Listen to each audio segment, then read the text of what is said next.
পুঁজিবাদ থেকে চোরতন্ত্রে পরিণত হয়েছিল পুরো কাঠামো, বললেন শ্বেতপত্র কমিটির প্রধান। অর্থনৈতিক ও রাজনৈতিক স্থিতিশীলতা ছাড়া সম্ভব না সংস্কার। সংখ্যালঘু ইস্যুতে ভুল ধারণা তৈরি করেছে ভারতীয় গণমাধ্যম, কূটনীতিকদের জানালেন পররাষ্ট্র উপদেষ্টা। সত্য তুলে ধরার আহ্বান স্বরাষ্ট্র উপদেষ্টা। এবং আগামী নির্বাচন কঠিন হবে বললেন বিএনপির ভারপ্রাপ্ত চেয়ারম্যান তারেক রহমান। জনগণের ভোট পাওয়ার জন্য কাজ করতে নেতাকর্মীদের প্রতি আহ্বান।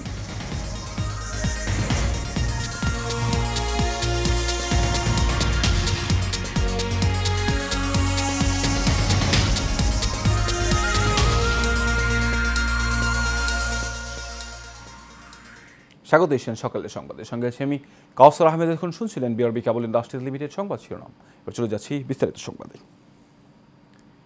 দেশের অর্থনৈতিক ও রাজনৈতিক স্থিতিশীলতা নিশ্চিত করা না গেলে দীর্ঘমেয়াদী সংস্কার কার্যক্রম করা যাবে না বলে জানিয়েছেন শ্বেতপত্র কমিটির প্রধান ডক্টর দেবপ্রিয় ভট্টাচার্য। তিনি জানান, আগামী 6 মাসের কর্মপরিকল্পনা জনগণের সামনে তুলে ধরে 2 বছরের একটি মধ্যমেয়াদী পরিকল্পনা খুব দ্রুত করা দরকার। এ সময় শ্বেতপত্র কমিটিতে থাকা অন্যান্য সদস্যরা বলেন, মেগা প্রকল্পে দুর্নীতি করে ঋণের বোঝা চাপিয়ে দেওয়া হয়েছে কয়েক প্রজন্মের ঘাড়ে। 15 বছরের দুর্নীতি ফিরিস্তি তুলে ধরতে সোমবার শেরেবাংলা নগর এনইসি সম্মেলন কক্ষে শ্বেতপত্র কমিটির সংবাদ সম্মেলনে এসব কথা জানানো হয়। সংস্কারের অংশ হিসেবে দেশের নামজাদা অর্থনীতিবিদ নিয়ে শ্বেতপত্র কমিটি গঠন করা হয়েছিল। রাজধানীর আগারগাঁওয়ে পরিকল্পনা মন্ত্রণালয়ে বিগত 15 বছরে আওয়ামী লীগ সরকারের দুর্নীতির ফিরিস্তি তুলে ধরতেই এই সংবাদ সম্মেলনের আয়োজন করা হয়। তো চামচা পুঁজিবাদের থেকে কিভাবে চোরতন্ত্রে চলে গেল, এতে উঠে আসে খাতভিত্তিক দুর্নীতির চিত্র। ব্যাংকিং খাতে সবচেয়ে বেশি লুটপাট হয়েছে জানিয়ে কমিটির প্রধান বলেন, উন্নয়ন বাজেটের 40% অর্থ তছরুফ হয়েছে। সেই সঙ্গে দেশের 10% মানুষ দেশের 85% সম্পদ ভোগ করেছেন। অবকাঠামোর বিভিন্ন ক্ষেত্রে যেটা 30-40% পর্যন্ত চুরি হয়েছে, এটি আমাদের ধারণা। এবং অনেক ক্ষেত্রে এই প্রকল্পগুলো অকার্যকরভাবেই সারা জীবন হয়তো বহন করতে হবে শ্বেত হস্তির মতো। তো আর তৃতীয়ত হলো জ্বালানি খাত। আরেকটি খাতকে আমরা উল্লেখ করেছি যে এই খাতটিকে ধরা খুব কঠিন, সেটা হলো আইসিটি খাত, প্রযুক্তি খাত। প্রযুক্তি খাতে প্রচুর টাকা পয়সা এখানে গেছে। এখানে যে সমস্ত সংগ্রহ, ক্রয় ইত্যাদি হয়েছে, এটা একটা অভিনব পদ্ধতিতে হয়। পরবর্তী জাতীয় বাজেট আসার আগে দেশে অর্থনৈতিক সংস্কারে বর্তমান সরকার কি উদ্যোগ নেবে সেসব বিষয়ে কথা বলেছেন কমিটিতে থাকা অন্যান্য অর্থনীতিবিদরা। আমরা মনে করতাম আগে যে হুন্ডি হাওলার মাধ্যমে বোধহয় রেমিটেন্সের এগেনস্টে বেশি দুর্নীতিটা ওখানে হচ্ছে, কিন্তু যারা নাকি এখন বিগত সময় টাকা পাচার করেছেন তারা ওই এক্সচেঞ্জ রেটের বেশি দিয়ে হুন্ডি হাওলাতে তো রেটটা একটু বেশি, তো সেইটা দিয়ে না করে তারা আমদানি করছেন সরকারের কাছ থেকে। ওই অফিসিয়াল রেটে এক্সচেঞ্জ রেট ডলারটা কিনেছেন, তারপরে $50 যেটা আমদানি করবেন ওইটাকে $150 দেখিয়ে ওই $100 বাইরে পাঠিয়ে দিয়েছেন। 2013-14 আমরা যেটা দেখলাম যে ডিরেকশনটাই চেঞ্জ হয়ে গেছে। একটা হলো ব্যবধানটা বেড়ে গেছে, আরেকটা হচ্ছে একটা উপর দিকে যাচ্ছে অফিসিয়ালি রিপোর্টেড গ্রোথ, আর আরেকটা নিচের দিকে যাচ্ছে। যে গ্রোথ স্লো ডাউন করছে, এটা কিন্তু অফিসিয়ালি আমরা এই ধরতে পারি। পুরোনো যে দুর্নীতিবাজরা তারা যে অতীতে বিভিন্ন সময় তারা যে নানাভাবে খেলেছে, আমরা চাই না তারা কোনোভাবে প্রতিস্থাপিত হোক।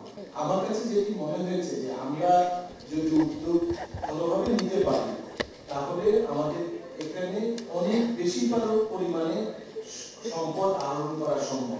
বর্তমান সরকার ক্ষমতায় থাকার ফলে বৈশ্বিক উৎসাহ এবং উদ্বেগের মধ্যে না থেকে সরকারের কর্মসূচি দেশের জনগণ এবং বিদেশি সহায়তাকারী বিনিয়োগকারী এবং রপ্তানিকারকদের সামনে তুলে ধরার আহ্বান জানানো হয়। আমি সোনার সংসার রেখে গেছিলাম এলডিসি গ্র্যাজুয়েশনে, এরা 2 বছরে নষ্ট করে দিয়েছে, গ্র্যাজুয়েশন করতে পারে নাই। বলবে না এটা? কাউসার আহমেদ, এশিয়ান টেলিভিশন, ঢাকা। সার্ককে পুনরুজ্জীবিত করতে সার্কের মহাসচিব গোলাম সারওয়ারকে আরও বেশি কাজ করার আহ্বান জানিয়েছেন প্রধান উপদেষ্টা ডক্টর মোহাম্মদ ইউনূস। সোমবার সার্কের মহাসচিব গোলাম সারওয়ার ঢাকার তেজগাঁওয়ে প্রধান উপদেষ্টার কার্যালয়ে সাক্ষাৎ করতে এলে তিনি এই কথা বলেন। এ সময় তিনি ভারত ও ভুটানের মতো প্রতিবেশী দেশগুলিতে নেপালের জলবিদ্যুৎ রপ্তানির মতো বহুপাক্ষিক বিষয়ে কাজ করতে বলেন। সার্ক মহাসচিব অ্যাসোসিয়েশনের চার্টার উদ্দেশ্য বাস্তবায়নে সার্ক প্রক্রিয়াকে পুনরুজ্জীবিত করার জন্য বাংলাদেশ সরকারের কাছ থেকে অব্যাহত সমর্থন ও নির্দেশনা কামনা করেন।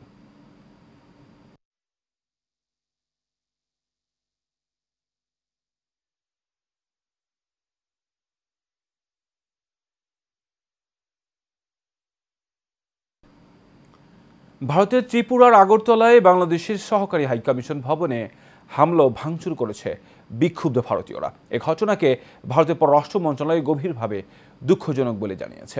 তবে এই ঘটনা গভীরভাবে ক্ষুব্ধ প্রতিক্রিয়া ব্যক্ত করেছে বাংলাদেশ সরকার। এবার ব্যক্তিগতভাবে এই ঘটনার কড়া প্রতিবাদ ও নিন্দা জানালেন আইন ও বিচার বিষয়ক উপদেষ্টা আসিফ নজরুল। সোমবার রাতে আসিফ নজরুল তার ভেরিফাইড ফেসবুক অ্যাকাউন্টে কড়া প্রতিবাদ জানিয়ে একটি পোস্ট দেন। এরপর আসিফ নজরুল লিখেছেন, ভারতকে বলি আমরা সমমর্যাদা আর সমান অধিকার ভিত্তিক বন্ধুত্ব বিশ্বাসী।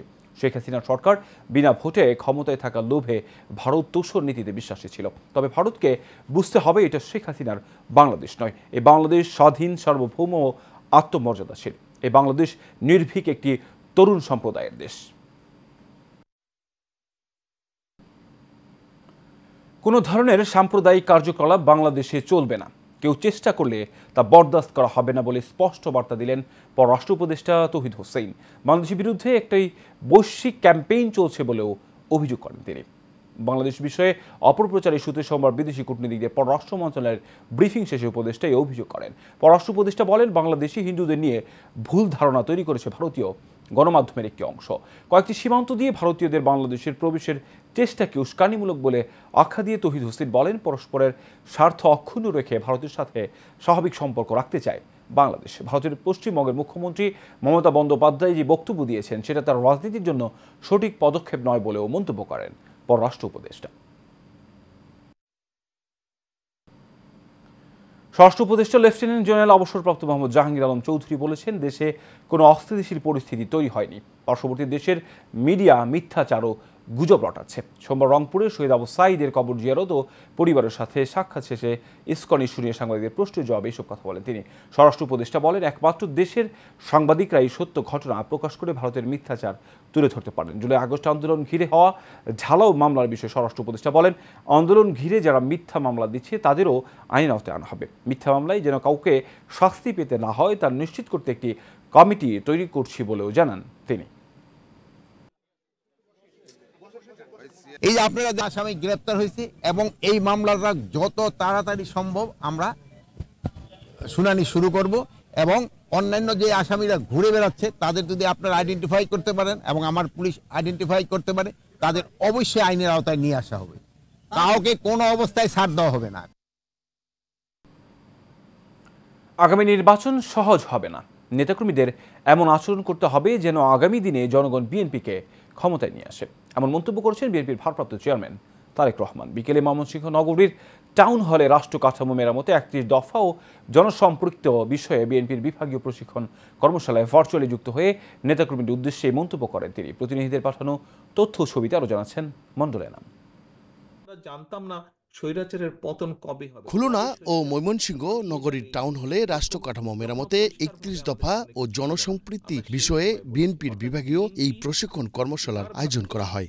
আমরা হয়তো অনেক কিছু অতীতে যখন দেশ পরিচালনার সুযোগ ছিল আমাদের হাতে, হয়তো সবকিছু যা যা বলেছি আমরা করতে পারিনি, হয়তো অনেক কিছু করতে পারিনি, অনেক কিছু করেছি আবার অনেক কিছু করতে পারি।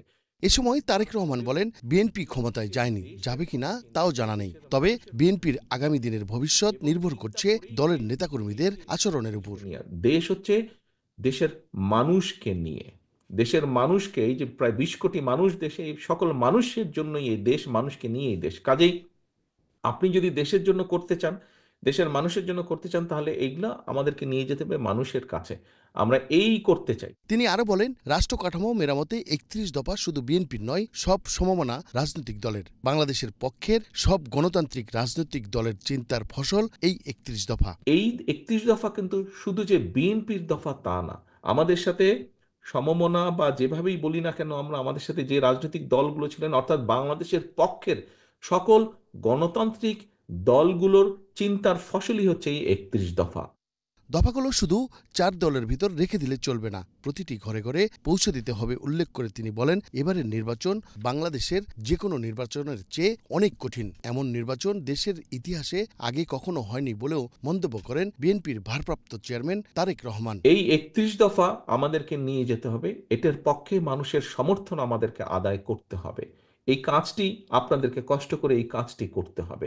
শুধু এই 4 দেওয়ালের ভিতরে আজকে 31 দফা রেখে দিলে চলবে না।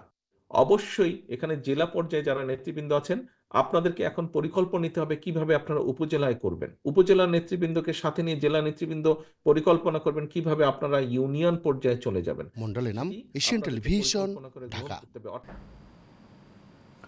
আগামী 2রা মার্চ চূড়ান্ত ভোটার তালিকা প্রকাশ করবে নির্বাচন কমিশন। সোমবার রাজধানীর আগারগাঁওয়ে নির্বাচন ভবনে নতুন নির্বাচন কমিশনের প্রথম কমিশন সভা শেষে ব্রিফিংয়ে এই তথ্য জানান নির্বাচন কমিশনের অবসরপ্রাপ্ত ব্রিগেডিয়ার জেনারেল আবুল ফজল মোহাম্মদ সানাউল্লাহ। তিনি জানান, ভোটার তালিকায় যুক্ত হচ্ছেন নতুন 17 লাখ ভোটার। চূড়ান্ত তালিকা প্রকাশের পর বাড়ি বাড়ি গিয়ে হালনাগাদ করা হবে। এর আগে বেলা 11টার দিকে আগারগাঁওয়ের নির্বাচন কমিশন সচিবালয়ে প্রধান নির্বাচন কমিশনারের সভাকক্ষে নতুন নির্বাচন কমিশনের প্রথম কমিশন সভা অনুষ্ঠিত হয়। ওই সভায় ভোটার তালিকা হালনাগাদ ছাড়াও বিভিন্ন বিষয়ে আলোচনা হয়। জামায়াত ইসলামীর আমির ডক্টর শফিকুর রহমান বলেছেন, একটি উগ্র গোষ্ঠী দেশকে অস্থিতিশীল করতে আইনজীবীকে হত্যা করেছে। তারা চেয়েছিল বাংলাদেশকে তপ্ত শ্মশানে পরিণত করতে। সোমবার ঝালকাঠিতে ইউনিয়ন দায়িত্বশীল সমাবেশে এই কথা বলেন তিনি। ডক্টর শফিকুর রহমান বলেন, আমরা এমন দেশ চাই যেখানে কৃষক তার ফসলের ন্যায্য দাম পাবেন, শ্রমিক পাবেন তার ঘামের মজুরি। জামায়াত রাষ্ট্রীয় ক্ষমতায় গেলে কাউকে অধিকার ভিক্ষা করতে হবে না, সবাইকে তার অধিকার সম্মানের সাথে দেওয়া হবে। জেলা জামায়াতের আমির ও কেন্দ্রীয় শুরা সদস্য অ্যাডভোকেট হাফিজুর রহমানের সভাপতিত্ব অনুষ্ঠানে বক্তব্য রাখেন জামায়াত ইসলামের কেন্দ্রীয় নির্বাহী সদস্য মোবারক হোসেন, জামায়াত নেতা মাসুদ সাইদি। সম্প্রতি চট্টগ্রাম আদালতে একজন আইনজীবীকে কিছু উগ্র গোষ্ঠী হত্যা করলো। তারা চেয়েছিল এর মাধ্যমে বাংলাদেশকে তপ্ত একটা শ্মশানে পরিণত করবে। ফুটতে থাকবে বাংলাদেশ, জ্বলতে থাকবে বাংলাদেশ, ভুলে খেলা হবে রক্তে। কিন্তু আলহামদুলিল্লাহ এদেশের দায়িত্বশীল মানুষ, বিশেষ করে মুসলমানরা শত্রুদের পাতানো ফাঁদে পা দেয় নাই, কারো একটা লুম ধরেও কান মারে না। আমরা আমাদের সহকর্মীদেরকে বলেছিলাম, আমরা ধৈর্য ধরেছি অতীতে, ধৈর্য ধরবো, এখন ধৈর্য ধরবো আগামীতে ইনশাআল্লাহ। 15ই আগস্ট জাতীয় শোক দিবসের ছুটি ঘোষণা করে হাইকোর্টের রায় স্থগিত করেছেন আপিল বিভাগ। প্রধান বিচারপতি ডক্টর সৈয়দ রেফাত আহমেদের নেতৃত্বাধীন আপিল বিভাগের পূর্ণাঙ্গ বেঞ্চ এই আদেশ দেন। 2009 সালে 15ই আগস্টকে জাতীয় শোক দিবস ঘোষণা করে হাইকোর্ট, যা এতদিন পালিত হয়ে আসছিল। সদ্য বিদায়ী শেখ হাসিনা সরকার 2008 সাল থেকে 15ই আগস্ট জাতীয় শোক দিবস হিসেবে পালন করে আসছিল। তবে গত 5 আগস্ট শেখ হাসিনার পদত্যাগ ও দেশ ত্যাগের পর ডক্টর মোহাম্মদ ইউনূসের নেতৃত্বে গঠিত হয় অন্তর্বর্তীকালীন সরকার। এরপর 13 আগস্ট এই বছরের ছুটিটি বাতিল করে প্রজ্ঞাপন জারি করে অন্তর্বর্তী সরকার। এদিকে জয় বাংলাকে জাতীয় স্লোগান ঘোষণার হাইকোর্টের রায় বাতিল চেয়েছে রাষ্ট্রপক্ষ। আপিল বিভাগে যা শুনানির জন্য রোববার দিন ধার্য করেছেন আপিল বিভাগ।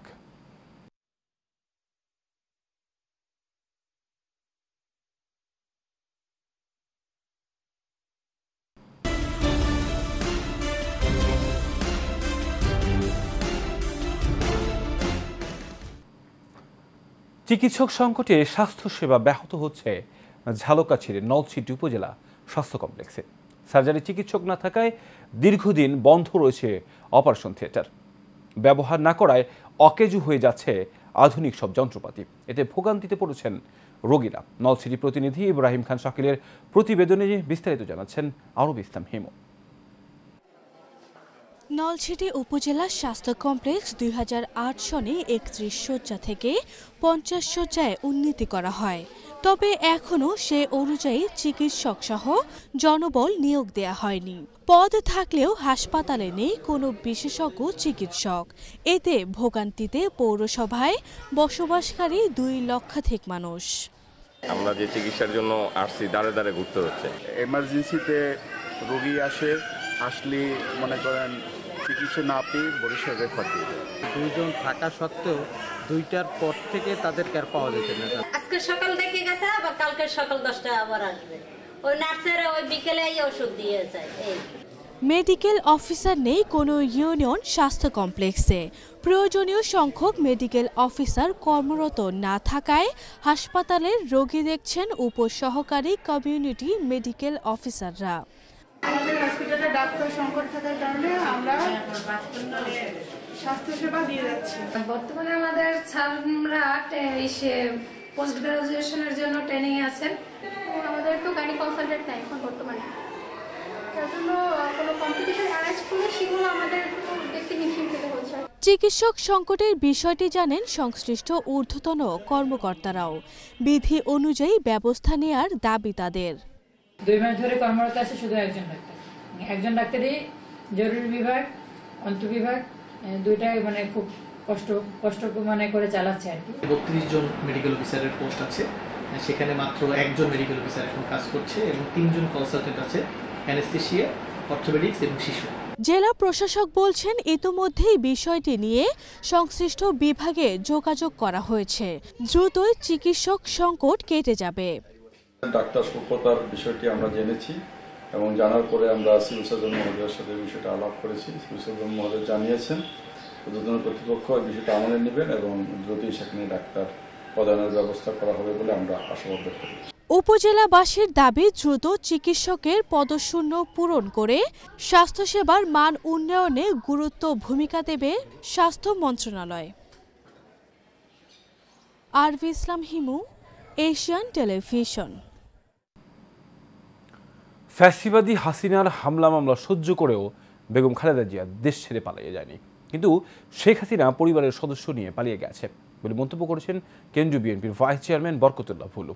তিনি আরও বলেন, আগামী দিনে দেশের কান্ডারি হবে ভারপ্রাপ্ত চেয়ারম্যান তারেক রহমান। সোমবার বিকেলে বেগমগঞ্জ উপজেলা চৌমুহনী বাজারে বিএনপির ভারপ্রাপ্ত চেয়ারম্যান তারেক রহমানের বিরুদ্ধে ষড়যন্ত্রের 21 আগস্টে গ্রেনেড হামলার মিথ্যা মামলার হাইকোর্টের রায় খালাস পাওয়ায় বিএনপি আনন্দ মিছিল আগে সংক্ষিপ্ত বক্তব্য তিনি এসব কথা বলেন। এই সময় উপস্থিত ছিলেন উপজেলা বিএনপির সভাপতি কামাখ্যা চন্দ্র দাস, সাধারণ সম্পাদক মাহবুবুল হক আবেদ সহ আরও অনেকেই।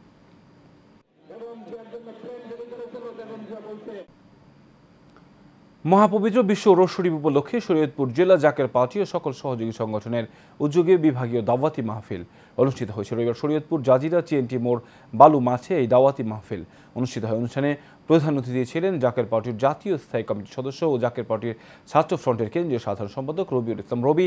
বিশেষ অতিথি হিসেবে উপস্থিত ছিলেন জাকের পার্টির শ্রমিক ফ্রন্ট কেন্দ্রীয় কমিটির সাধারণ সম্পাদক মোহাম্মদ নজরুল ইসলাম। প্রধান বক্তা ছিলেন জাকের পার্টির তালাবা ফ্রন্টের কেন্দ্রীয় কমিটির সাধারণ সম্পাদক মুফতি কাউসার আহমেদ চাঁদপুরি। উক্ত দাওয়াতি মাহফিলে সভাপতিত্ব করেন জাকের পার্টির শরীয়তপুর জেলা সভাপতি ও ফরিদপুর সাংগঠনিক বিভাগের সাংগঠনিক সম্পাদক বাদল কাজী।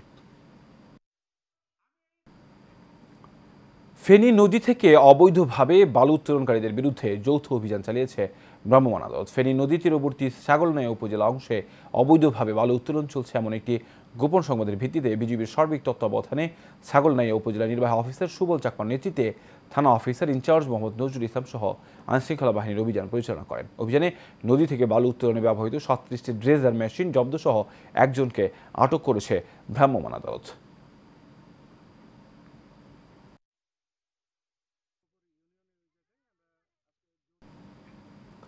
টাঙ্গাইলের কালিহাতীতে ইংরেজি শিক্ষায় ভীতি দূর এবং ভাষার দক্ষতা বৃদ্ধির মাধ্যমে শিক্ষার্থীদের অধিক আত্মবিশ্বাসী করে গড়ে তোলার লক্ষ্যে উপজেলা ভিত্তিক ওয়ার্ড মাস্টার প্রতিযোগিতা আলোচনা সভা অনুষ্ঠিত হয়েছে।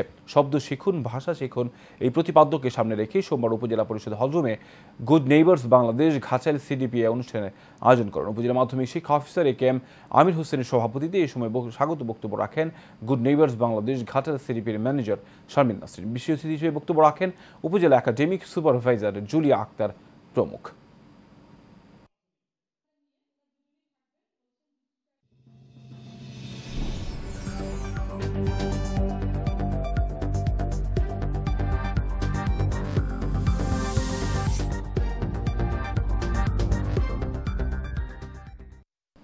এবার চট্টগ্রাম সংবাদ। চট্টগ্রাম নগরীর আকবর শাহ থানাধীন ১ নং ঝিলের জনগণের ভোটে মহল্লা কমিটির নির্বাচিত মেম্বার নুরুল আলম নুরুর বিরুদ্ধে আওয়ামী লীগের দোসর কর্তৃক ষড়যন্ত্র মিথ্যা মামলা প্রত্যাহারের দাবিতে মানববন্ধন অনুষ্ঠিত হয়েছে। পূর্ব ফিরোজ শাহ কলোনি হাজি ঘোনা এলাকায় নাছিয়া ঘোনা ও ১ নং ঝিলের সর্বস্তরের এলাকাবাসীরা এই মানববন্ধন করে। মানববন্ধন থেকে নুরুল আলম নুরুর বিরুদ্ধে মিথ্যা মামলা প্রত্যাহারের দাবি জানান স্থানীয় এলাকাবাসী। এতে উপস্থিত ছিলেন মোহাম্মদ তাজুল ইসলাম, মোহাম্মদ জসিম, মোহাম্মদ হক সাহেব, নাসিমা বেগম, ইব্রাহিম খলিল সহ অন্যান্যরা।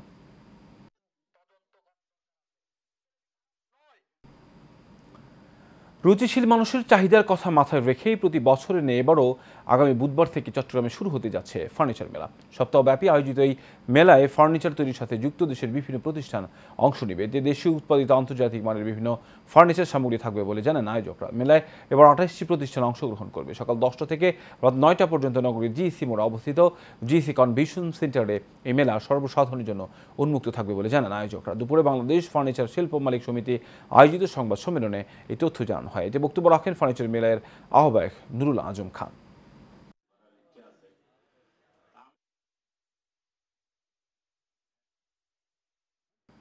মাস্কট ইংলিশ মিডিয়াম স্কুলের বার্ষিক সমাপনী আয়োজন ক্লাস পার্টি অনুষ্ঠিত হয়েছে। রাজধানীর দক্ষিণখানের আশকোনায় অবস্থিত ক্যাম্পাসে ক্লাস পার্টি উপলক্ষে সকাল থেকে জড়ো হন শিক্ষার্থী অভিভাবকরা।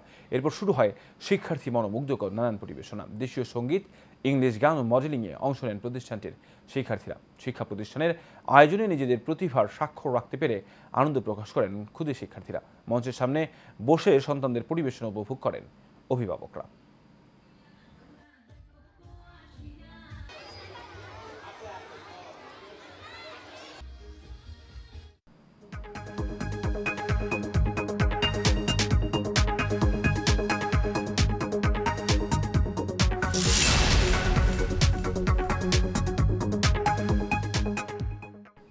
এবারে এক্সিম ব্যাংক বাণিজ্য সংবাদ।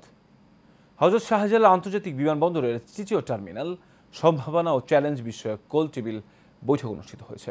Aviation tourism journalist forum of Bangladesh ATJFB আয়োজিত হোটেল লা মেরিডিয়ানে বৈঠকের টার্মিনাল 1 এবং টার্মিনাল 2 এবং বিমান বাংলাদেশ এয়ারলাইন্সে গ্রাউন্ড হ্যান্ডেলিং সেবা নিয়ে অসন্তুষ্টি এবং ক্ষোভ প্রকাশ করেছেন অংশীজনেরা। বিমানের পাশাপাশি আন্তর্জাতিক মানের প্রতিষ্ঠান দিয়ে গ্রাউন্ড হ্যান্ডেলিংয়ে সেবার মান নিশ্চিত করারও দাবি তাদের। আবু বকর সিদ্দিককে সাথে নিয়ে আরো জানাচ্ছেন বাতেন বিপ্লব। বাংলাদেশের ইতিহাসে এটি সম্ভবত প্রথম আয়োজন যেখানে এভিয়েশন এবং ট্যুরিজম খাতের সব স্টেক হোল্ডারদের এক মঞ্চে নিয়ে আসতে সফল হলো aviation and tourism journalist forum of Bangladesh ATJFB।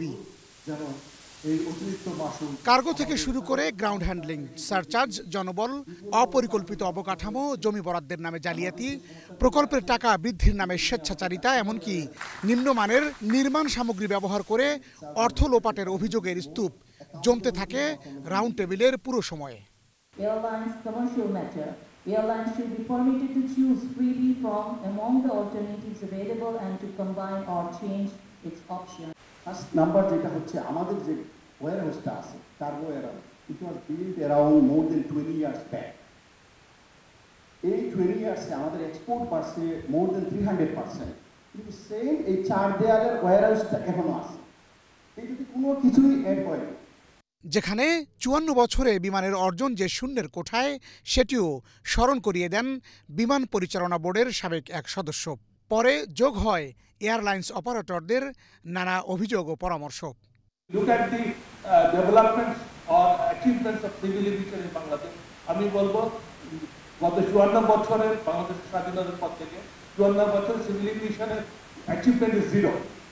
আমাদের একটা নতুন রানওয়ে হয়নি, আমাদের কিছুই হয়নি। If you have a world-class airport infrastructure and facilities, it's sustainable, increases the demand for hotel accommodation, restaurants, and tourism and other business industries. অনুষ্ঠানে বিশেষ অতিথি হিসেবে অংশ নিয়ে সিভিল এভিয়েশন অথরিটির chairman air vice marshal Mohammad Manjur Kabir Bhuiyan জুলাই বিপ্লবের পর চলমান পরিবর্তন এবং পরিকল্পনা তুলে ধরেন। Remember one thing, that we are all working for the new Bangladesh, and here I put my deep respect to the people who have lost their life in 5th August, giving us this opportunity to work for the new Bangladesh, and we are all committed to do that. So in that regard, all of us need our support. So let's not curse each other. Rather help each other and push forward the points so that we can progress together. প্রধান অতিথির বক্তব্যে বেসামরিক বিমান পরিবহন ও পর্যটন উপদেষ্টা AF Hasan Arif বলেন, সবকিছুতেই সংস্কারের একটি বিষয় রয়েছে। যত দ্রুত সম্ভব তৃতীয় টার্মিনাল সহ সবকিছুর সমীকরণ বদলে দেওয়া হবে বলেও আশ্বাস দেন তিনি। একটা খুব স্পেশালাইজড সেক্টর, কিন্তু স্পেশালাইজড এবং হাই এন্ডের সেক্টর, যেটার সঙ্গে কিন্তু আমার দেশে ট্যুরিজম, আমার দেশে ব্যবসা বাণিজ্য অনেক কিছু এর সঙ্গে জড়িত। সেই ধরনের একটা বিষয়কে নিয়ে জার্নালিজম করা এবং এই আয়োজন করাটাকে আমি অত্যন্ত প্রশংসার দৃষ্টিতে দেখছি। আলম সাহেবের এর মধ্যেই আসে যে কি নোট পেপারের মধ্যে উনি এই প্রশ্নটা তুলেছেন যে দুর্নীতি না হলে এই খরচটা এত হতো না। তো সেটা নিশ্চয়ই আমরা খুঁটিয়ে দেখব। আগামীতে এই খাত নিয়ে কাজ করতে এটি যে বীর সাংবাদিকদের প্রতি আহ্বানও জানান অংশীজনরা। আসবে শ্বেতপত্র আসছে, বাতেন বিপ্লব, এশিয়ান টেলিভিশন, ঢাকা। শেষ করবে এশিয়ান সকালের সংবাদ। এর আগে বিআরবি কেবল ইন্ডাস্ট্রিজ লিমিটেড সংবাদ শিরোনাম জানাবো আরও একবার।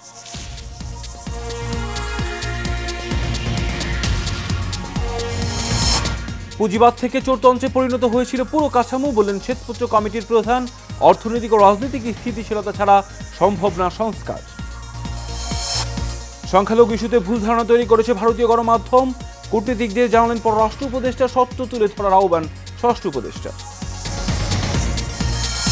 এবং আগামী নির্বাচন কঠিন হবে বলেন বিএনপির ভারপ্রাপ্ত চেয়ারম্যান তারেক রহমান। জনগণের ভোট পাওয়ার জন্য কাজ করতে নেতাকর্মীদের প্রতি আহ্বান।